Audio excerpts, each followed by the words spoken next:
ሰላም ጤና ይስጥልን ተመልካቾቻችን በያላችሁበት ሰላማችሁ ይብዛ። በዛሬው ፕሮግራማችን የኢትዮጵያ ሀገራዊ ምክክር ኮሚሽን እያደረገ ያለውን እንቅስቃሴ በማስመልከት እንግዲህ ከዶክተር ዮናስ አዳዬ ጋር ቆይታ የምናደርግ ይሆናል። ዶክተር ዮናስ በጣም አመሰግናለሁ። እኔም አመሰግናለሁ። በአማራ ክልል የተለያዩ ውይይቶችን ስታደርጉ ነበርና በዚህ ውይይት ላይ እንግዲህ የህብረተሰቡ ተሳትፎ ምን ይመስላል? አጠቃላይ ህብረተሰቡ ደግሞ በሰላማዊ መንገድ ነገሮችን በምክክር እንዲፈቱ ከማድረግ አንፃር የነበረው ሚና ምን ይመስላል? የአማራን ክልል በአራት ክላስተር ነው የከፈልነው። የባህር ዳር ክላስተር፣ የጎንደር ክላስተር፣ የደሴ ክላስተር እና ደብረ ብርሃን ክላስተር ብለን ከየወረዳዎቹ የማህበረሰብ ተወካዮች እንዲመጡ አድርገን ከነሱ ጋር ከአንድ ወር ላላነሰ ጊዜ ምክክር አድርገን በዚያው የምክክርን ትርጉም የምክክሩን ሂደት አሁን የተደረሰበትን ሁኔታ ሁሉ ተነጋግረን ከዛ ደግሞ በክልል ደረጃ ለሚከናወነው ሀገራዊ ምክክር አንደኛ የክልሉ አካባቢ የአማራን ክልል አካባቢ በሚገባ የተረዱ የሚያውቁ ተወካዮች እንዲመረጡ አድርገን ከዛ ደግሞ ዋና የአጀንዳ መነሻ ሀሳቦችን ከሰጡ በኋላ በመጨረሻምና በዋናነት እርስ በርስ መደማመጥን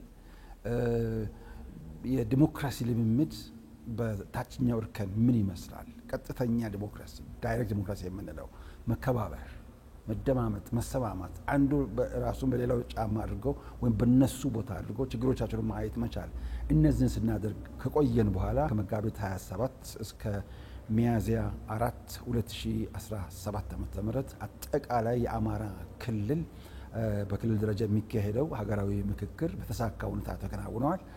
ማህበረሰብ ምክክሩ ሶስት ነገሮች ላይ ነው የሚያተኩረው። አንደኛው ነው በጣም ትልቁ ነገር ሳይናናቁ አጀንዳቸውን ሰጥተው 270 እስከ 300 የሚደርሱ ተወካዮቻቸውን መርጠው ከዛ ከነሱ 300ዎቹ ወይም 270 እስከ 300 የሚደርሱ ተወካዮች ደግሞ ባለድርሻ አካላት ምክክር ይመደባሉ። ማህበር የሌላቸው ወጣቶች ወይም ከሴቶች ወይም ደግሞ ከገበሬዎች ወይም ከመምህራን ማይመደቡ በየትኛው ማህበር ያልታቀፉት ደግሞ እንደ ተጽዕኖ ፈጣሪ ተብሎ አንድ መደብ ተሰጥቷቸው በዚያው መደብ መሰረት መጥተው እዚያው ሀሳባቸውን የሚሰጡ ናቸው። ስለዚህ በአጠቃላይ እነዚህ አምስቱ የባለድርሻ አካላት አንድ ላይ ተቀምጠው ከተነጋገሩ በኋላ ከየእያንዳንዳቸው አምስት ወጥተው እነዚህ አምስቱ 25 አንድ ላይ ሆነው 25ቶቹ ተመርጦ ወደ ክልል ወደ ሀገር አቀፍ የሚመጡ አይደሉም። ብዙ ቦታ ኮንፊውዥን እየሰማን ነው፣ ብዥታን እያየን እየሰማን ያለ ነው። እነዚህ 25ቱ ለሀገራዊ ምክክር ኮሚሽን ኮሚሽነሮች አጀንዳውን የሚያስረክቡ እንጂ ተመርጦ ወደዚህ የሚመጡ አይደሉም። ልክ አጀንዳውን ካስረከቡ በኋላ ስራቸው አበቃ ማለት ነው። 267 ወረዳዎች አሉ በአማራ ክልል። ከነዚህ ውስጥ 99% ተሳትፈዋል። 2-3 ወረዳዎች ብቻ ናቸው ቅድም አንተ ባልከው አልፎ በሚታዩ ግጭቶች ሳቢያ ሊሳተፉ ያልቻሉት። ሁሉም ተሳትፈዋል በሚያስብል ደረጃ ተሳተፉት። ስለዚህ እኔ ወደ ባህር ዳር ከመምጣት በፊት ጎንደር ነበርኩኝ። 2 ዙር እዛ ነበር። ቅድም ያልኳቸው ሌሎች ኮሚሽነሮች ደሴና ባህር ዳር ነበሩ። በዚያን ጊዜ ደሴ፣ ባህር ዳር፣ ደብረ ብርሃን በተለያዩ ቦታዎች ተከፋፍለን ስለዚህ ወደ ያሉበት ጥግ ሁሉ መድረስ ነበረብን።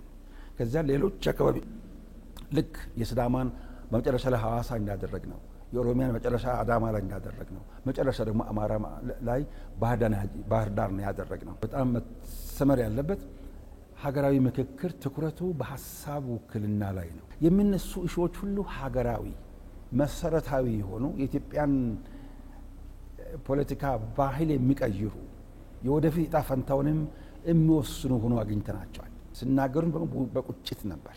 በቁጭት ከእንግዲህ ወዲህ ጦርነት አንፈልግም፣ ግጭት በቃን፣ ጦርነት ወይም አመጽ ትጥቅ ትግል አማራጭ ነው፣ ከዚህ ሌላ የለም የሚሉ ወንድሞቻችንን አሁንም እንለምናቸዋለን፣ ይምጡ። ትጥቅ ትግል አማራጭ ሊሆን አይችልም። ይሄ የሀገር ውስጥ የቤተሰብ ጥላቻ ስለሆነ ከውጭ የመጣ ወራሪ የለም በመካከላችን። ስለዚህ ጦርነት አማራጭ አይደለም፣ ሰላም ነው አማራጭ። ኑ ተመካክረን የቤተሰባችን ችግር እንፍታ። የቤተሰብ ችግር በትጥቅ አይፈታም፣ መጨራረስ ነው የሚሆነው። ስለዚህ ትርፉ ዜሮ ነው፣ ባዶ ነው፣ ሁላችን የምንጎዳበት ነው ብለው በዚያው ደምድመዋልና እጅግ በጣም አስገራሚ ነበር። ሌላው የታጠቁ ኃይሎች እንግዲህ አጀንዳቸውን በዚህ ምክክር ውስጥ እንዲያካትቱ ከማድረግ አንጻር በተለይ አማራ ክልል ታጥቀው የሚንቀሳቀሱ ኃይሎች አጀንዳቸውን በዚህ ምክክር ውስጥ እንዲያዝላቸው ከማድረግ አንጻር ምን ያህል ርቀት ሄዳቸዋል? በግጭቱ ላይ ላሉ በጫካ ውስጥ ያሉ ወንድሞቻችን ሀሳባቸው መካተቱን ማረጋገጥ ነው። ይህንንም በሚገባ እየሰማን ነበር ከአባቶቻችን፣ ከምሁራን፣ ከፖለቲካ ፓርቲዎች፣ አሁን ተቃውሞም ላይ ካሉ ወገኖች የሚመስሉ ሀሳቦች፣ ግልጽ የሆኑ ሀሳቦችን እየሰማን ነበረ። ለምሳሌ ከአማራ ክልል ውጪ ስላሉ የአማራ ወንድሞቻችን መብት በተመለከተ በተከታታይ ይነሳ ነበረ። ሌሎች በእርግጥ በቀጥታ በትግሉ ላይ የሚገኙ ወንድሞቻችን የሚያነሱትን ደግሞ እነሱ ራሳቸው እንዲያነሱ ትጥቃቸውን እንደያዙ ወኪሎቻቸውን እንዲልኩ የክብር ጥሪም አቅርበናል።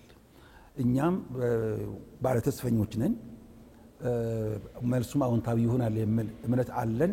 ብዙ ምልክቶችን እያየን ነው። ባጭሩ የምንችለውን ሁሉ አድርገናል ብዬ አስባለሁ። አሁንም የአማራ አጀንዳ ሙሉ በሙሉ የተሟላ 100% እንዲሆን አሁን የነሱም አጀንዳ እንዲመጣ ደግሞ በክብር እየጠበቅን እንገኛለን። ብዙ ሰዎች ከዚህ ቀደም በኦሮሚያና በአማራ ክልል የግጭት አካባቢዎች የሚታዩባቸው በመሆኑ ይህ ሀገራዊ ምክክር ኮሚሽን እንቅፋት ይገጥመዋል የሚሉት ነገሮች ይነሱ ነበርና እንደው በኦሮሚያና በአማራ ይህንን ማድረጋችሁ ምን ያህል አሳክተናል ትላላችሁ? እያንዳንዱ እርምጃ ለሚቀጥለው እርምጃ ምቹ ሁኔታን እየፈጠረ ነበረ። በተለይ መጀመሪያ ስንጀምር ሲዳማ ነበር የጀመርነው። ከዚያ በኋላ ሌሎቹ ጋርም ስንሄድ ኢቭን የተሰሩ አንዳንድ ከአቅም በላይ የሆኑ አጀንዳ አሰባሰብ ሂደታችን ራሱ እያስተካከል ነው የመጣ ነው፣ እየተማረ ማለት ነው ከልምድ። ከዚህ የተነሳ ስነ ዘዴያችንም ጭምር እየከለስን እያስተካከልን እያዘጋጀን ነበረ። ስለዚህ አሁን ግጭት ቀጠና በተባሉት በእነዚህ ስናካሄድ እውነት በሀገራችን ያለው ግጭት ዲግሪው ራሱ እውነት እንደሚባለው ነው ወይስ ግጭቱ ያለው በፌስቡክ በማህበራዊ ሚዲያ ነው የምትለው? አንድ ኮንክሪት የሆነ ምሳሌ መውሰድ፣ ባህር ዳር ዩኒቨርሲቲ ስቴዲየም እዛ እኛ እያስተናገድን ከህዝባችን ጋር የተነጋገርን ነው ያለ ነው። እዛው ቆመ ያለው መግለጫ እየሰጠን ባህር ዳር ስቴዲየም ፈንጂ ፈንድተዋል፣ ቦምብ ፈንድተዋል፣ ህዝብ አልቋል። ምንም ካለ እዛው ነን። ምንም አይነት ነገር ሳይፈጠር ሽብር በመንዛት በሚያሳፍር ሁኔታ በሚያሳዝን ሁኔታ ከዛ ጥቅም ለማግኘት በሞከር እንደው በዘመናችን እኛን የማይመጥነን ኢትዮጵያን የማይመጥነን መሆኑን ስናይ እንደው እንደገና ማሰብ እንዳለብንም ጭምር አየን። አሁን ከአማራና ከኦሮሚያ የተማርነው ትምህርት ወደ ትግራይም ስንሄድ ብዙ ወሬዎቹ ሊኖሩ ይችላሉ። ህዝባችንን በሚገባ ከዚህ የተረዳ እንዲሄድ። ሁለተኛ ሎጂስቲክስ አያያዛችን በተመለከተ ስነ ዘዴያችን በተመለከተ አስቻይ ሁኔታዎችን ከመፍጠር ጋር ተያያዙ እነዚህን በሙሉ እየተማር ያሻሻል የሄድንበት ሁኔታ ነው ያለው። በአጭሩ በኦሮሚያና በአማራ ያደረግነው ሀገራዊ ምክክር አንድም ኢትዮጵያ ውስጥ ከፍተኛ ተስፋ የሰጠ የበለጠ ደግሞ ካክሮ ችግሮችን መፍታት እንደምንችል ያሳየ ተግባራዊ ትምህርት የተገኘበት ህዝባችንም ተስፋ በፊት አድርገናል ያሉትን አሁን እየደወሉ እውነትን በእናንተ ተስፋ እያየን ያለ ነው ያሉበት ሁኔታ ስለተፈጠረ ያ ደግሞ ወደ ትግራይ ስንሄድ ለኛ ስንቅ እንደሚሆን የህዝብ መተማመን፣ ቁርጠኝነት፣ የመንግስትና የህዝብ ደግሞ እጅ ለእጅ ተያይዞ ለዚህ ጉዳይ አብሮ መቅረብ፣ ተቃዋሚ ፓርቲዎች ወይም ደግሞ ተፎካካሪ ፓርቲዎች በእውነት ሁሉ ጊዜ እናገራለሁ የጀርባ አጥንታችን ናቸው ያልኩ ነበር። ባለፈው አብን ያወጣውን መግለጫ አይታችኋል፣ ምን ያህል ህዝቡን እንዳንቀሳቀሰ። እንዲያውም ይሄ ያለን አማራጭ ምክክር ነው ኑ ተሳተፉ ብለው 14 የፖለቲካ ፓርቲዎች ናቸው በአማራ ክልል የተሳተፉት። ወተና ለሚሉ የነበሩ ፓርቲዎች እዛ የተሳተፉበት ሁኔታ ሊስታቸውን ሳይ አመሰገንኳቸው፣ ወደድኳቸው to be honest። ምክንያቱም የሀገር ጉዳይ ስለሆነ በጋራ ለመስራት እንዲያን ቁርጠኝነት እናያለን። ወደ ትግራይም ስንሄድ ከዚህ የተሻለ እንደምጠብቀን ተስፋ እናደርጋለን። ትግራይ ላይ ቅድመ ዝግጅት ከማድረግ አንጻር የተለያዩ ስራዎችን ከመስራት አንጻር ምን የታቀደ ነገር አለ? ምንስ ሲሰራ የቆየ ነገር አለ? ከነዚህ ያገኘናቸው ልምዶች ለኛ መንደርደሪያዎች ናቸው። አይቻልም የተባለ ነገር እንደሚቻል ህዝባችን ያየበት ነው። ወደ ትግራይ ደግሞ ለመሄድ ቀደም ሲል 2-3 ጊዜ ተመላልሰናል፣ ሄደናል። አመራሮችን አግኝተናቸዋል። አሁን ደግሞ አዲስ አመራር አለ። አዲሱ አመራር በቃል ክዳን በፈረሙት ለሰባተኛው ቁጥር ተራ ቁጥር ሀገራዊ ምክክር ማስፈጸም የሚል ነው።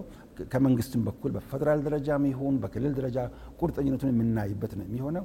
ከህዝብም ጋር አብረን መስራት እንደምንችል በፊትም ኦልሬዲ የተረጋገጠ ነገር ነው።